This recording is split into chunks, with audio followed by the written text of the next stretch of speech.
many of these cases that you cited are situations where we have a very different view of the world. So how do we stumble onto these kinds of things?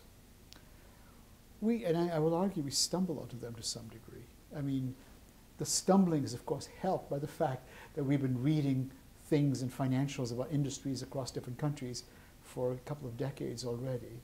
Myself, and my colleagues, it becomes many more decades in aggregate. And the spread of industries can be relatively wide.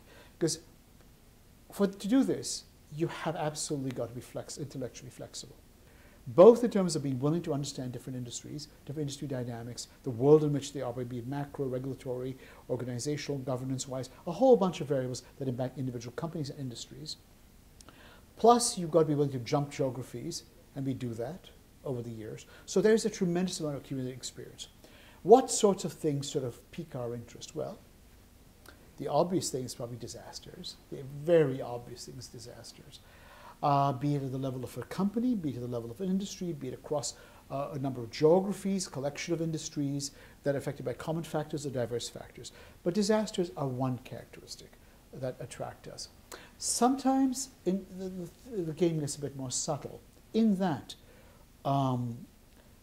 you see companies which are sort of embedded in some sort of complex web, organizational structure that people underappreciate, that may take a little bit extra digging, a little bit, just lock yourself up in the room with a piece of paper and a pencil and don't come out till you figure this puzzle out. I mean, that kind of, there's the rewards to doing that. Sometimes some very dull, uninteresting things can be sitting just right below your nose. I mean, some things where companies are not screaming out, buy me, buy me.